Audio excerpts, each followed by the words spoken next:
Welcome to another episode of Everybody's Got Something. I'm your host, Seth Hoffman. Today on the show we have Muni Kulasinghe, violinist, teacher, and Steve Bennett, Doctor of Oriental Medicine. Let's get into it and have a great time. All right, Muni, a pleasure and an honor to get to be sitting here next to you. I've known you for a number of years. I've known of you for much longer than that, but it's just a pleasure to have you here. And so tell us a little bit. Tell us a little bit about who you are and what you do and what excites you in this life. Oh, wow. Hi, Seth. Hi. Thanks for having me, man. I really appreciate it. Thank you. Thank My you so gosh, much. man. Right Thank on. you. That's Thank super you. sweet. Yeah. I was born in Albuquerque. Okay. Born and raised in Albuquerque. My parents came from Sri Lanka via Altoona. And out of curiosity, how did they end up in Albuquerque, like from Sri Lanka? my father is a pediatrician, and he did some of his training at Johns Hopkins, and then was looking for jobs. Okay. And said that the people were the nicest here. He liked Albuquerque. So he had been here for like a conference or checked it out, or? Well, he checked out like 3 or 4 cities. Okay. He went to New York, I think, to Boston, and Albuquerque. And New York was out because I think my sister had already been born, Okay. and she was just like a year and a half. And what's the age difference between you and your We're sister? 4.5 years 4.5 apart. years. Okay. So she's older. Mm-hmm. Okay. Okay. Yeah. So my mom was moving from Sri Lanka to wherever he was going to be. Gotcha. And he was like, New York, like 9 lanes of traffic or I 8 know. lanes of traffic to Wants cross to just deal to with get to that. like the daycare, whatever, whatever it is. Sure. And then he had come out to Albuquerque, and he said just everyone was super welcoming Yeah. and really kind. And I think it's the best city. I think it's the best city in the world. I love I do too. Albuquerque. Yeah. I love Albuquerque. I'm glad he settled here Me too. and chose it. I'm really glad he settled Yeah, here. yeah. And so, what are some of your early memories of life? Man, so I've got a really bad memory. Okay. This is like it's not new, and it's not Like long term or short term? both. Okay. I've just got not terrible, not all the time, but And has it always been that way, or is it's always been that way. Okay. And like I really have very little recollection of my maybe you're just childhood. very much in the present. You're like, why spend so much energy on these things? I'm from the gonna past? say that's a good read. Yes. Yes. My wife says it's probably to forget childhood trauma, but I don't know that there was a lot of childhood trauma. I'm not sure. Now, maybe you're not the best person to ask because you might not remember it. But I don't remember But it. I like to think that you are a man of the moment and you appreciate the Yeah, moments I'm you're gonna in, roll and with that's that. where your energy is focused. But so memories. Growing up, we used to go to Sri Lanka every other year. Okay. So that was formative. That's pretty a major thing. know. And so, I mean, just the travel alone. The is travel alone. is pretty incredible, especially for from a young age. I mean, as an adult, it's a challenge for a kid. It became very second nature. So to me, a long trip really doesn't feel Right. which is very nice. Right. Which is a good thing because that probably great. helps you as a traveler nowadays. It does. You know, Especially when with the kids, I'm like, yeah, this is what it is, guys, Yeah. and we just sit and we chill. I'm like, we could do this because And this is I before filled you these had, hours. and this was without an iPad or Oh, anything totally. like We that, don't yeah. don't travel. We use very little technology with the kids because no. Yeah. Because no. Yes, that's wise. Yeah. So have you been there? Have your kids been to Sri Lanka? Once. Okay. My parents really wanted for the whole family to come, and so we all went together. And it was really lovely. They had a great time. Yeah. You know. And what's it like in the part of Sri Lanka where your family is? Well, so my father's family is from Colombo, which is the capital of Sri Lanka. Okay. And so it's just a big city. It's a dirty city. Yeah. It's not like super beautiful. It's interesting. Yeah. You know, it has multiple neighborhoods. Sure. You know, a huge mix of cultures. Uh-huh. I mean, very Sinhalese, very and Sinhalese and Tamil, which are the two major ethnicities in Sri Lanka. And so is that the language they speak, Tamil? They speak Sinhala, Sinhala and Tamil in Sri Lanka. Okay. And is it similar to India with like a caste system type of thing, or not so much? Less so. Okay. Less so, and I think that even that is changing. Yeah. As we like move into the modern era, though it's still there. Yes. People definitely still marry within family groups. Sure.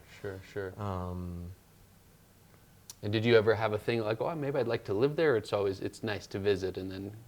Oh, I definitely have considered living there. I still think it's going to be something that will most likely happen at some point in my life, out of necessity too, just like because of family. Because of family and my parents. Yeah. Are your parents? They're here. Okay. But you know. Would they like to go back, kind of thing? They're up in the air about it, and they're getting older, so it's. Okay. So, childhood trips every year to every other year. Yeah. So that'd be a lot for every year. So every other year, and did you? At what point we have this beautiful violin? What point did this violin become a part of your life? We were talking about siblings earlier. Yes. And how older siblings can be informative to younger siblings. Yes. My sister played the violin. Okay. And that was why I wanted to start playing. Okay. That was it. Like I really don't think that there was any thought on my part, other than I was like, oh, she's doing that. It's cool. She's doing it. She got good quite quickly, and so I was like, oh, I'm going to do that too. And was she like in orchestras and the whole deal? Yeah, all the way through till the end of college, I think. Does she still play? She has started playing again.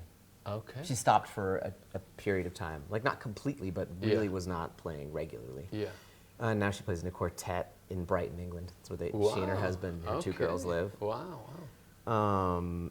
And have you two played together in any? We've played a little bit together. It's a piece of music that I'm making. Telemann, like canons, for violin. Yeah. We played that together. I'm just teaching one of my students that right now, and so I have to be able to remember at least the composer. Yeah. But shout out to my sister. She's What's your sister's name? Muni Kulasinghe. Dulani, thank you for inspiring this awesome fella. But she's doing share a his music. PhD program for creative writing and poetry. I don't know, Choots. I hope I'm not messing that up. Yes. Well, she can correct it. We'll put it in the video. Totally. Mooney meant to say this. Right? And so did you take to it right away also? Was it something that just like, oh, this feels right? I mean, I played out of tune for years, and then one of my second teacher was like, she just grilled me, you know. F sharp, Mooney. That's an F sharp. Is that in tune? You know, over and over. And so is that developing the finger placement or more developing the ear? Like what? Both. Okay. Both. I think because you have to be paying attention, but then you also have to have the shape. Sure. And so for years that was an issue, and then she grilled you, and then something. Oh, and then it took 15 more years to get really good at it. Yes. And so many people play violin, but you've really taken it and used it in a special way in your life. Is that something you kind of knew you would do, or what was the path from playing in orchestras or whatever you were first doing the violin to playing with a group traveling the world? I did theater in college.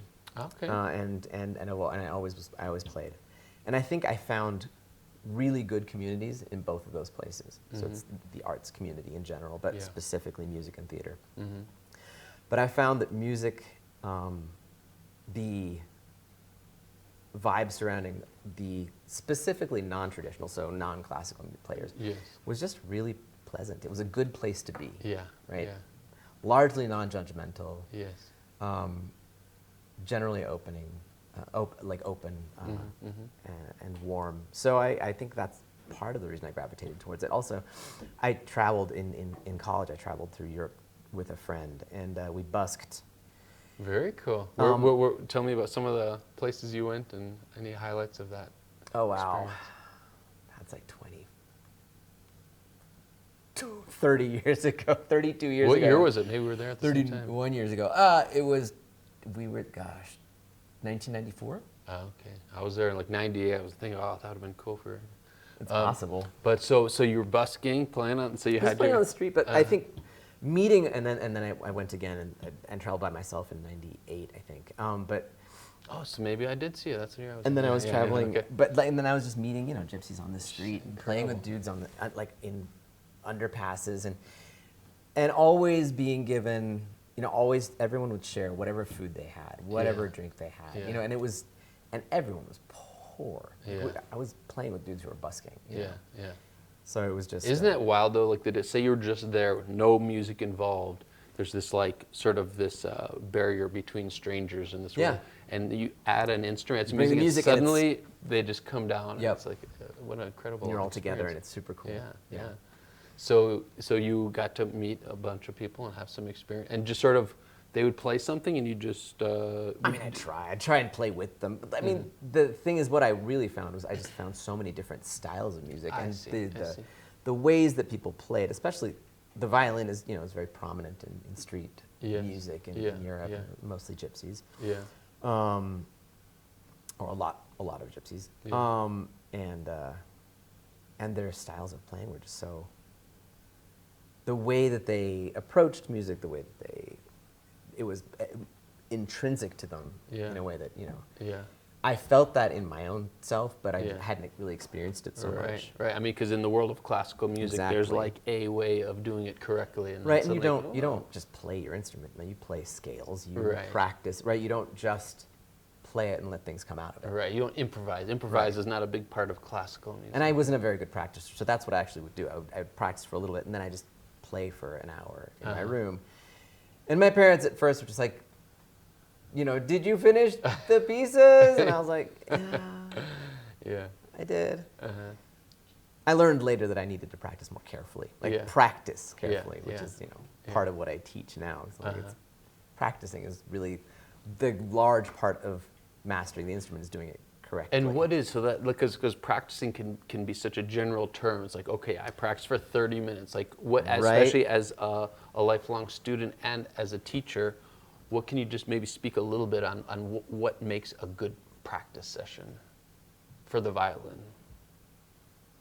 I think this is true probably of most instruments, but having good position to begin with, and then being relaxing in that position, and making sure you're using only the amount of muscle necessary to do what you're doing. Right? Okay. I'm doing this because Enzo, my youngest, is playing piano. Okay. Be comfortable, relaxed. Yeah, he's pretty relaxed. He plays a lot of really cool, weird chords, and I'm like, that. I played something that sounded like the beginning of like Satie, and I was like, it was like the first chord of I'm not sure which piece. Yeah. I was like, and he just kept me laid it down. Then he did it again. I was like, oh, that was intentional. But anyway, just being relaxed, and then when it comes to playing music, you have to be able to. You don't have to be able to necessarily sing it, but you must be able to sing it in your head. You have to be able to hear it in your head. Yeah. Right. The violin has no frets either. Right. But this is true of.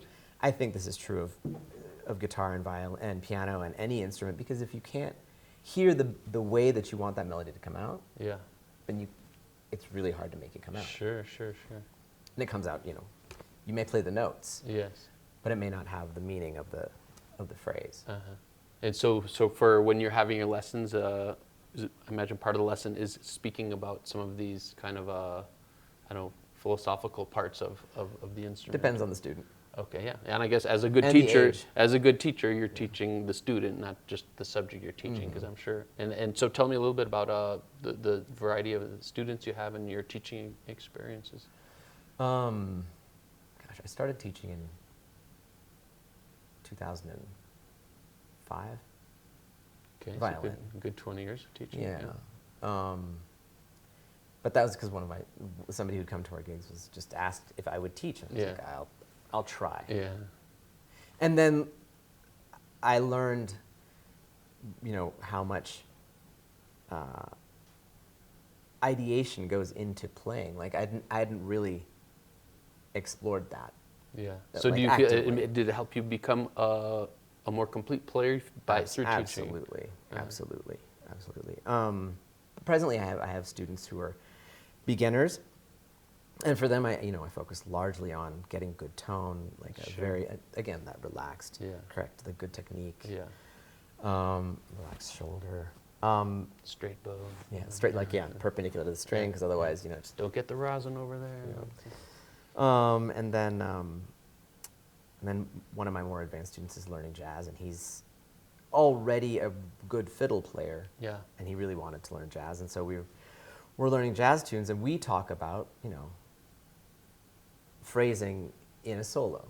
What like how do you arrive at these places? Like he brought the idea of licks, and I was like, yeah, that's really useful, because you build something, and it to have like a rhythmic drive, you have to have a recurring pattern, recurring patterns. Sure. And then so working with that, and then how do you apply that over chords? And could you maybe even give us a demonstration? What you're I knew I not to put you on the spot here, but I was just hearing this violin singing. I would like some attention. Or just like the idea of a phrasing, like for someone who doesn't know anything about music, like what does that mean on a violin, phrasing?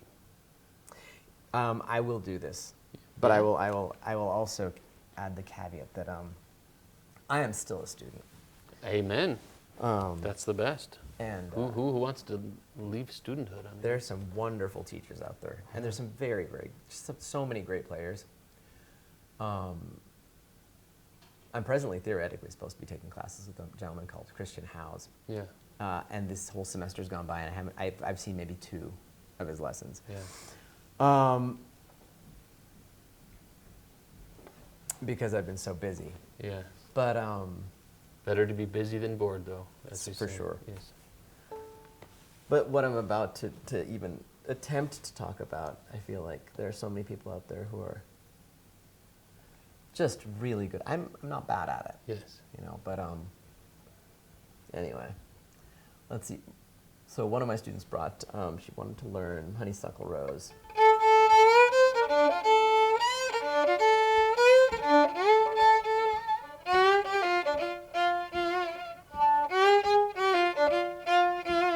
So there's just the A, right? Just one A.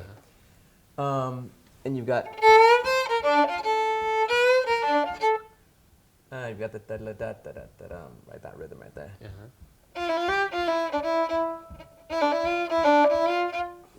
Just something that was extremely simple, but just right in that same finger pattern, using the same rhythmic pattern. Yeah. Now you've got a little tiny thing that you can build on. Yes. And I noticed the slide. I was just going to talk about because in classical, of course, I'm sure somewhere, I know in some maybe Russian pieces, I don't know, but it's not a typical I wish sound that I knew this guy's name. This is an Egyptian I met in Poland in 1998. And he was playing the violin backwards like this. Played it. He had no legs. He was in a wheelchair. Wow. He played his violin. He had like a claw grip. He was playing it backwards. I have no idea how he got the clarity and the fluidity of the tone he got. Yeah. But he played this song.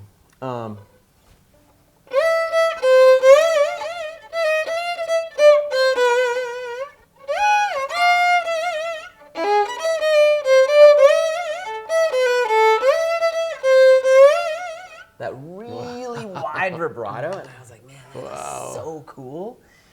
And I brought that recording back, and I listened to it over and over again. But that, I picked up all of those little pieces too along the way. Yes. There's a specific exercise I teach my students that I learned also from another player in Norway, again on the street. Yeah. But anyway, isn't that wild how the world has been your classroom? It's been really cool. I've been and I think one of the things I really I want to teach my students is that is I'm going to teach you the basics of this, and I'm going to teach you the way to get around on this. But what I really want you to do, what I want you to be able to do, is go into the world and pick your way through anything with anyone. Yes. and then contribute in a way that you feel that you are satisfied with. Yeah, because you're a very unique violin teacher because you have the classical background, but your other experiences, not all violin teachers have that other element, which is a special thing you can share and offer students that can give them such a broad option of directions they may I go. hope so, man. Yeah. I really hope so. Yeah. Well, incredible. I'm very, I feel very happy for your students to get to have this, because you're teaching them violin, but you're also teaching them to be students of the world, which is a lesson that will help in all areas of life. Thanks, man. Yeah. So tell us, Lashat, how did that enter your world? Were you there for the start of the band? Or I was, yeah. So can you tell us just a little bit about it? Very briefly. Yeah. When I moved back from France, I had been playing with the Gypsy Swing Band there for a little bit. So you I lived in France for a year. Okay, I went to teach English, and then I started playing with the band. Okay. Los Hermanos Bandidos. Okay. Even though we were in France. The lead guitar was a gypsy from Portugal. Okay. He lived in Paris, in Montpellier. Okay. But I got back, and I had this sort of grab bag of Grappelli Django tunes, and I ran into John Sandlin at a party. And this is what year are we? This is 2005. Okay. 2004, probably. Okay.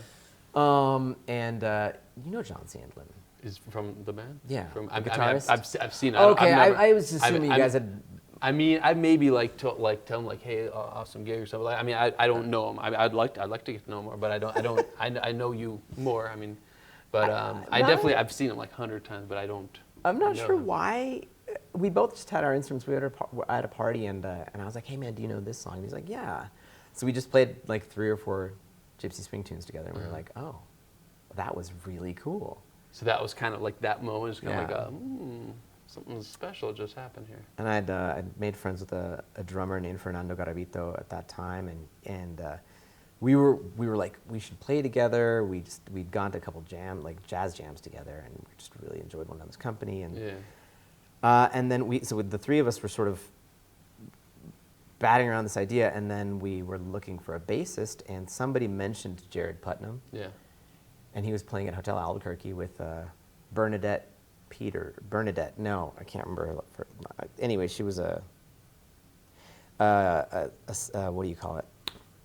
A rockabilly. Okay. She had a rockabilly band. Okay. And he's playing the slap, and I was like, that's perfect. Yeah. And so we got together, and it really just clicked. Wow. So it started with the 3 of you. Well, the 4 of us, and then Jared the drummer, right? The drummer, right? Wow. Okay. And then was it from that point what was the first gigs or some of your early? I think the first gig we had was at Kelly's, when Kelly's was there. Yes. On Central and whatever it is. Or no. Central, Or near Bryn Mawr, I think. Yeah. Right. Anyway, yeah. so it was there, and there's a Matucci's there now. Right. And we played on inside or in the patio. I don't remember. Anyway, that was our first. I think that was our first official. And had you been in actual bands, or you kind of more sat in with people before, or had you been in the first groups? band that I had played in was in France. Was in Montpellier Okay. with Los Hermanos Bandidos. And that was a good experience. It was a great experience. That year, I'm not sure. It was, almost didn't come back. Okay. And what do you remember? What was the crossroads at that time of wanting to come back, or? I got mugged. Oh, is that? It was a really bad mugging. It was kind of silly. Oh, I'm sorry to hear Well, it's all right. It was. I have to take my responsibility in that. I'm sure you learned a lot from that. Not in the right place at the right time. I've been there. Largely my own doing. Yes. So but it was also just it was just time. Yes. So I came back. Well, that Mugner, I don't condone it, but I'm glad he's brought you back to us here in Albuquerque. Well, I mean, if I had to put my finger on it, I think that was a large. That's a pretty traumatic thing to happen.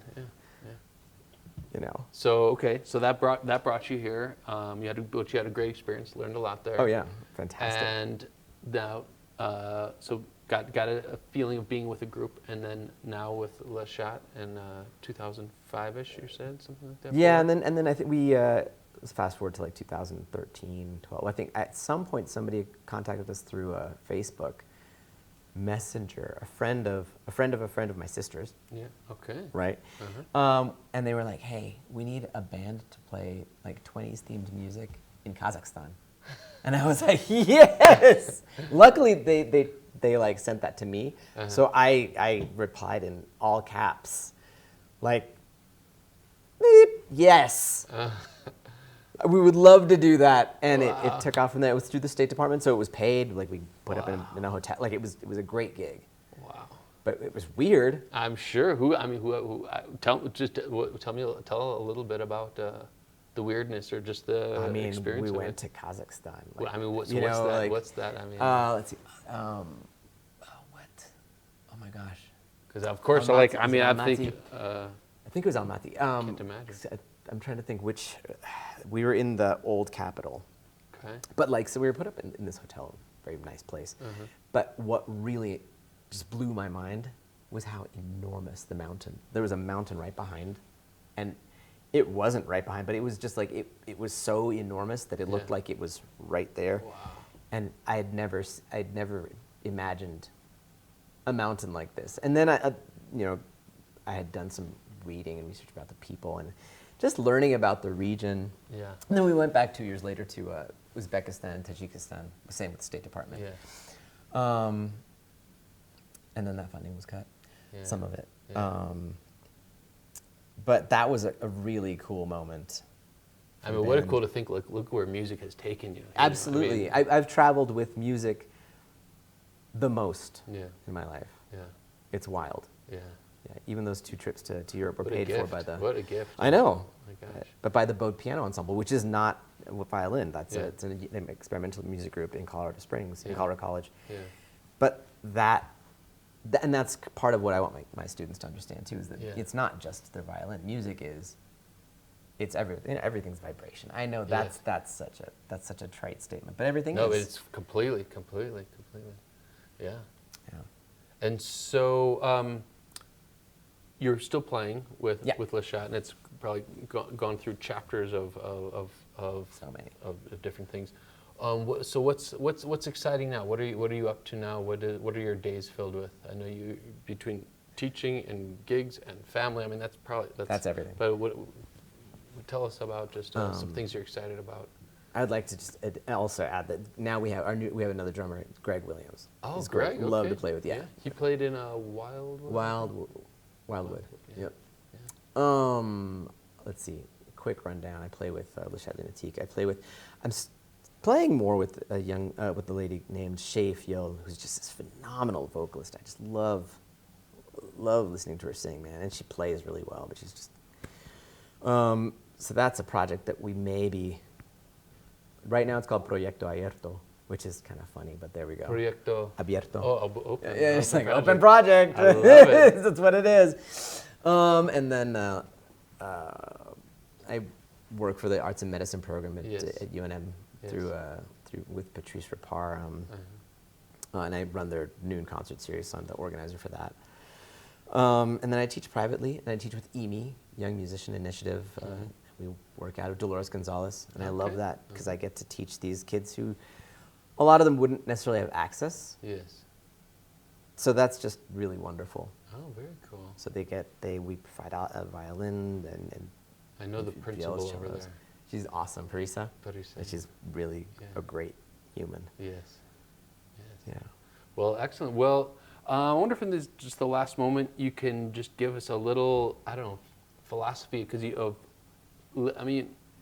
your life, it's like a work of art. Certain people I've seen just the experiences you've had and that you get to do what you love.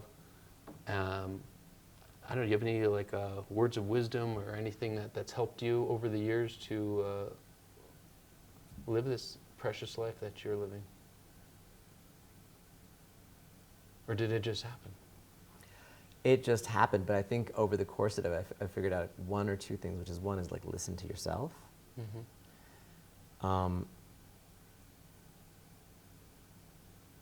And don't always make the easy decisions. Okay. And in some cases, I've absolutely failed in that. In some cases, I haven't. Yeah. And also own it. Just own it. Own it all. Even if you make a bad decision, you gotta live with it. Yes. Can you maybe take us out with one decision that you made that wasn't the easy one that you are glad you did? That's so funny. You're like, well, I didn't want to come on the show today. No, I can't think of one that wasn't. I'm trying to think of one thing that I've done that I'm like, no, that was hard to make that decision. I mean, it's probably like an instinctual, maybe you knew it wasn't easy, but it just something pushed you, something guided you. I don't think I have one, man. That's so interesting. No. But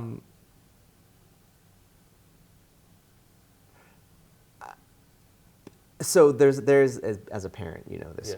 There's one decision that's foisted upon you, which is that either you're a good parent, like you're present, Yes. or you're not present. Yes. And maybe that's the not easy choice that I make. Yes. But every day, you know, and you know this, it's just, you choose to be there. Yes. Choose to do all the things, and you do your best to be present. But this is true for all parents, everyone. Yes. And I was just thinking, as you said that, it seems like good, words to take us out. Choose to be there. Whatever you're doing, choose to be there, you know? Because you're already there. So, you're there? So do it. Yeah. All right. So be there. All right. Yeah. Well, Muni, it is a joy to know you, an honor to know you, and just to hear a little bit about your story. And I look forward to hearing you many more times. And thank you for all the lives you touch and just being an awesome, humble spirit in this world. And God bless you, my friend. Thanks, man. You got it. God bless you, brother. I really appreciate that. Of course. Thanks, man. It was great. Yes. All right. All right. We got Muni here.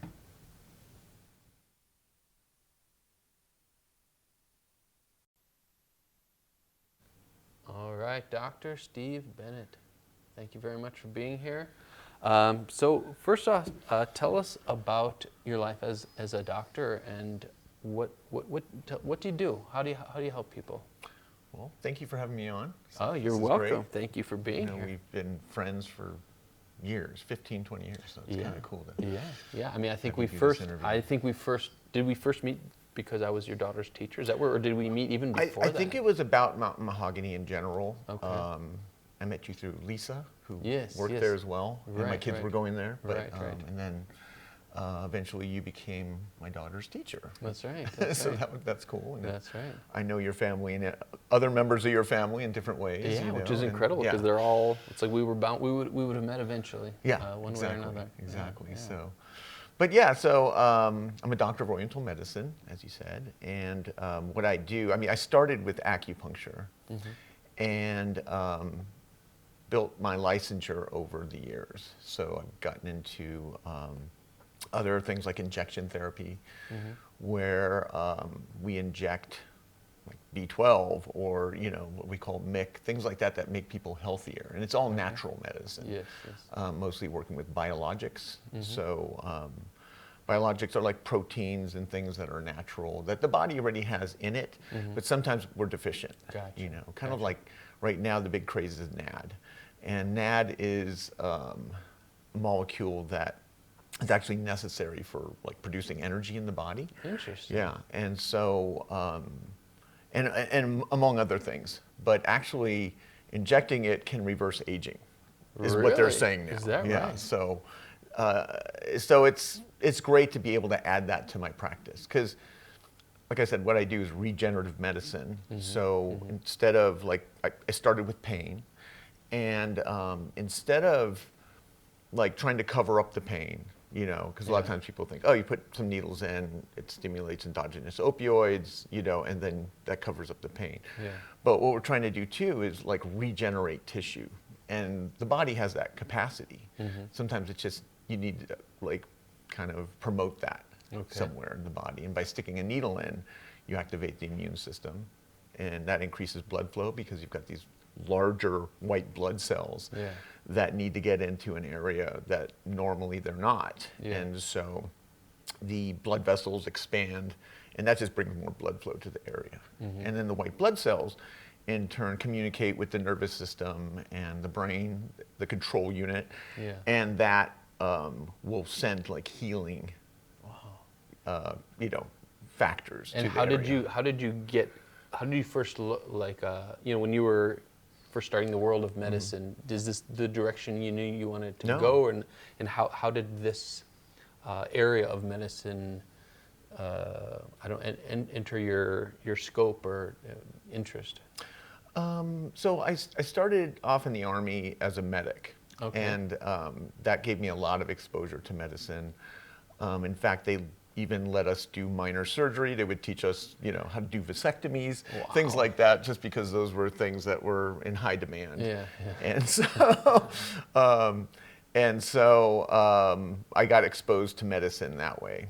But I really didn't like allopathic medicine. There was a lot of things I didn't like about it.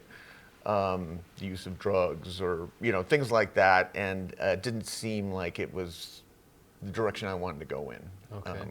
So you were kind of a critical thinker of all these, because I know some people, it's like, all right, well, this is what they're telling me, so this is the best thing. So I sensed there was something about you that said, maybe there's something's out of alignment here as far as that. Yeah.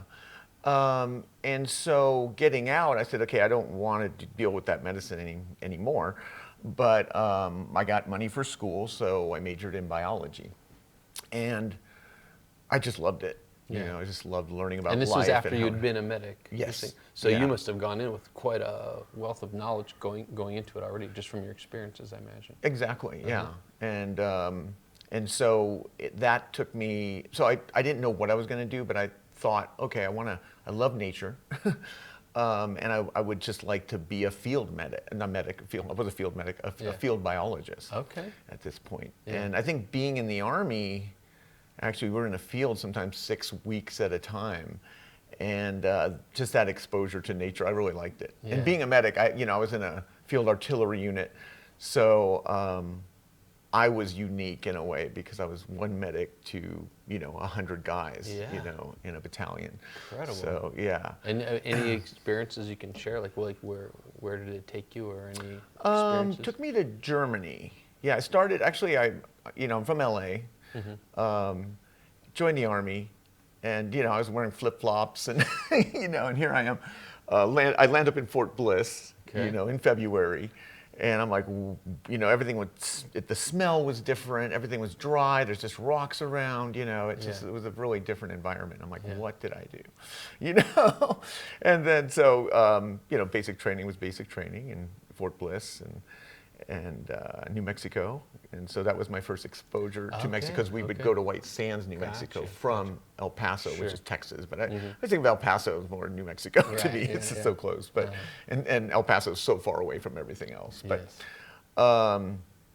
so, and then I went to Fort Sam Houston, and then that was also in Texas, San Antonio, and then to Germany. And Germany's just so beautiful. So just being there in the field, but also I was in a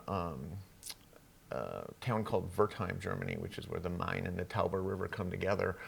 And it's just lots of nature there, very pretty, lots of woods. So I, just learned to love nature that way, because in LA I didn't get much nature. So, and so that took me into learning about medicine, and then wanting to learn about biology. And so I loved animals. I thought I might work with animals, but then botany really just, really inspired me. And then how people use plants really inspired me. So ethnobotany. And at the time there was a lot of, that was in Northern California, and there was Terrence McKenna, and actually got to see, he would lecture at a place called, I think it was Copperfield Books or something like that, in Sebastopol. And I was just really inspired by him and by other biologists and ethnobotanists. And so I wanted to learn about medicinal plants and edible plants. And I just that's what I would do every summer, just go in the field. Wow. And just, I'd hike the Pacific Crest Trail in the Sierra Nevadas, and and just so get it's lost. Not the typical, I like doctor, being medical school straight. You had quite a organic path. Oh yeah, I'd say so. Yeah. And so that led me to Chinese herbs and Chinese medicine, just because they had such a large wealth of knowledge, documented knowledge that's at least 3,000 years old. Incredible. And still use that in my practice today, you know, and I think it's a good alternative to medications. Not that, you know, people should get off of medications and just do Chinese herbs, but, you know, sometimes it's appropriate for people. Have you seen situations where someone who's been on some medication that you realize, like, okay, this is not actually helping, and seeing, all right, let's try something else, and that medication actually was almost like a negative thing? Have you, or is it more just people like get a lot of side effects? But if people want to get off of medication, I usually have them work with their doctor. And then. So it's not like this is it's like we're on a team together. We're both. I try. I have to be actually, because that's out of my scope of training or licensure is to tell people to get off of medication or anything like that. But a lot of people do. They want to make that change. I think of, you know, we all know about functional medicine now, where you're not just covering it up. You know, functional medicine is, we're looking at labs, we're looking at everything, and then we try to correct the problem. What's the root problem? And change those qualities in a person.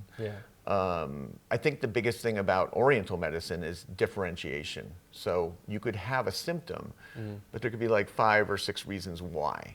And we look at the, you know, yin-yang nature of, you know, of the body, and try to differentiate. Is it hot? Is it cold? You know, is it deficient? Is it excess? You know, is it dry? Is it damp? You know, those kind of things. And a lot of those things influence the body. And I mean, high blood pressure could be due to a number of reasons.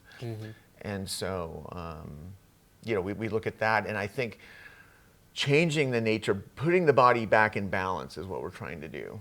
And through diagnosis of and differentiation of a diagnosis. So, So what's an example, like a patient might come to you with what's an example of a problem or something that they're having that they would come to you with? Well, they could, I mean, like, let's say someone has fatigue, you know, or someone even has acid reflux. You know, like a lot of times I think of acid reflux as inflammation in the body. You know, there's heat. But a lot of times there's cold. And so if I treat it with hot or cold herbs, it'll make it worse. So I have to differentiate something like that. I get a lot of different things. Or sometimes people just come for pain. Shoulder pain, knee pain, something like that. We treat that, they get better, but it's a holistic medicine. So the whole time I'm reading them, you know, feeling their pulse, looking at their tongue, asking them other questions, finding out what's their nature, and where are their imbalances. And so, I mean, that could often be like someone could have knee pain because they have what we call yin deficiency. You know, they're kind of dry. They don't have a lot of moisture in the body, so you know, the joint's not getting what it needs as far as moisture and lubrication. And so say that. So then, how do you? What would be a step? Like, all right, this person is too dry or not enough moisture. Then we would give them herbs that would help moisten the body. Okay, so certain. Okay. Yeah, exactly. It's really simple. You know, I mean, that's what I like about Oriental medicine. It has a simplicity, but I think that's the key. Is sometimes it's incredible to think how this has been developed over all these years. Like, how did they know? How did they know that this herb does this? And all the years of passing on what somebody else learned to someone else, and to build from that, and it's pretty amazing. It really is amazing, and to stand on those shoulders. And also, I mean, it's still developing. So what I specialize in is electroacupuncture. And with electricity, we put, you know, a needle here, put a needle there, and then we run wavelengths of electricity between the needles. So not only are the needles doing something, because they're already doing something. They've been doing something for 3,000 years, as long as they've been, you know, acupuncture's been around. But now, adding electrical currents, we can control a little bit better what's happening. So, you know, promote healing, breakdown of scar tissue, you know, maybe stimulate even more endogenous opioids to help manage the pain. And then there's other types of currents. So there's also microcurrent, which I think is amazing. It's the same level of electricity that runs through our body, through our nerves. And when you stimulate tissue with microcurrent, it has a really rejuvenating quality. So increases cellular energy like 500%, which is incredible. cellular energy being ATP, adenosine triphosphate, why we eat, why we breathe is to take oxygen and carbohydrates and get it through that Krebs cycle, and start producing energy, the only energy source in the body. So increasing energy, of course, is going to promote healing. Yeah. And then how did you the electric part, is that you saw someone like a lecture, like how did that? Well, it's funny because when I was young, I started, like we didn't have video games, things like that back in the 70s. I mean, Atari came out at some point. Yeah. But, and we'd play it for 30 minutes and be like, it's funner just to play outside, but it was cool. But, and so I had a lot of slot cars, a lot of trains, and my dad, he fixed everything and anything. So he would, fix these tube radios and,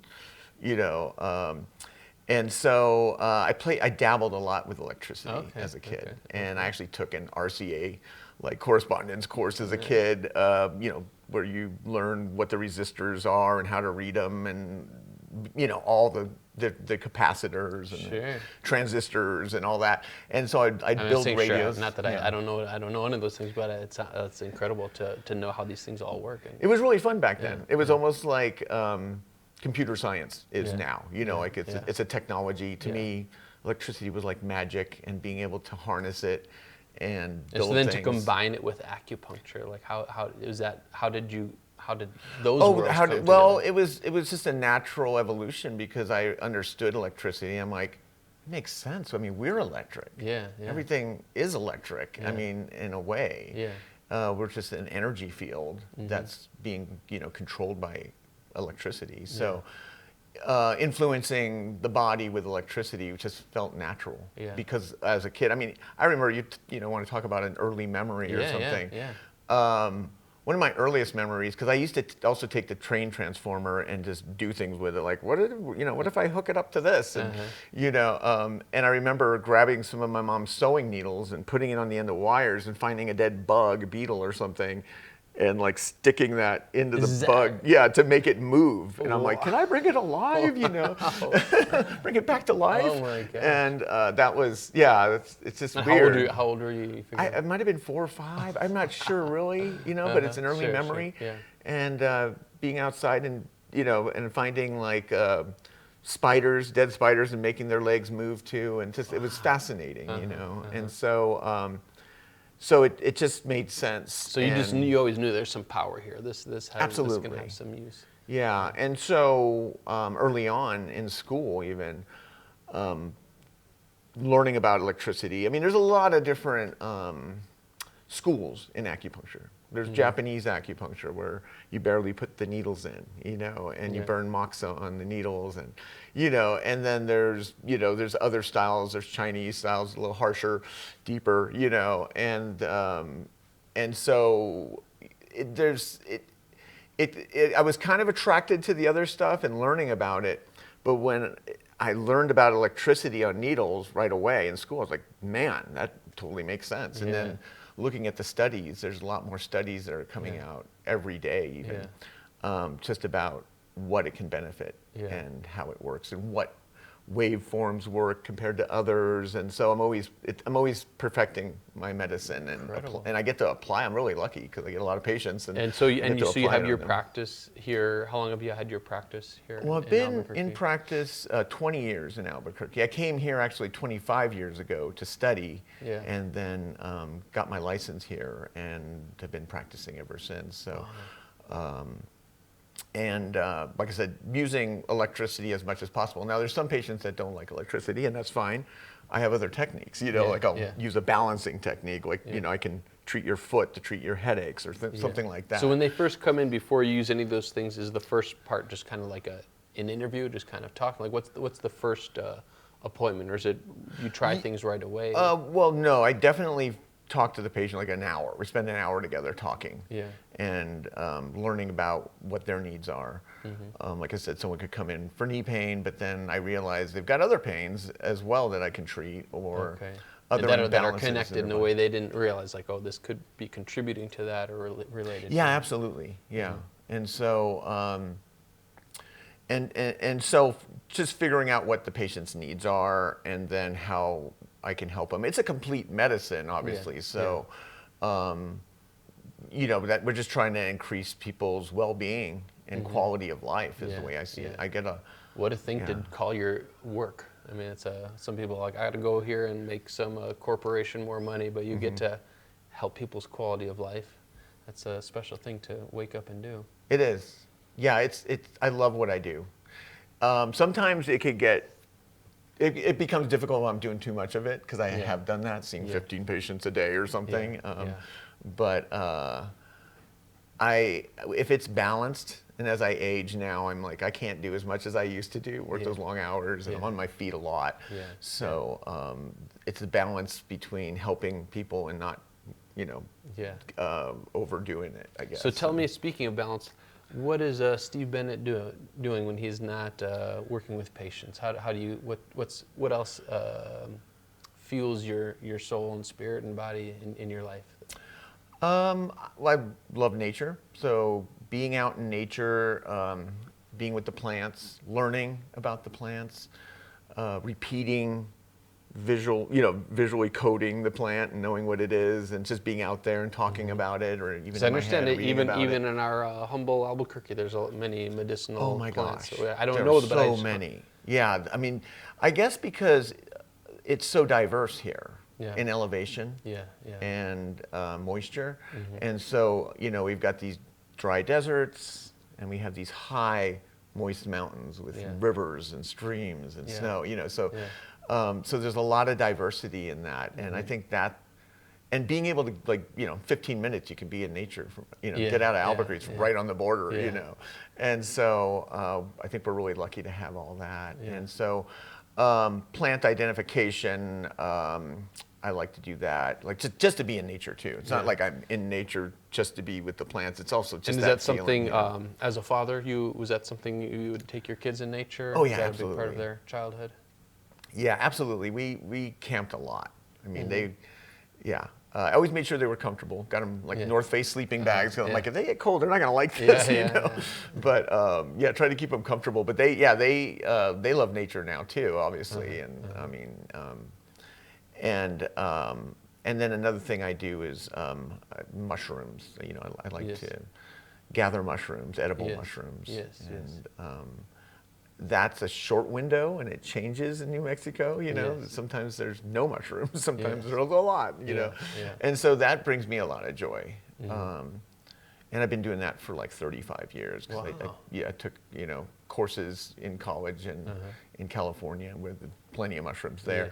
And so these are not the psychedelic. That's a different type of mushroom. I rarely find psychedelic mushrooms. Those are more like from cow patty stuff or something. Yeah, cow patties. Some grow under pine trees. But these other mushrooms have different type of benefits. Some have. Some are just culinary mushrooms, and some are actually. A lot of them are medicinal. I mean, most mushrooms are medicinal because they boost our immune system and get our natural killer cells.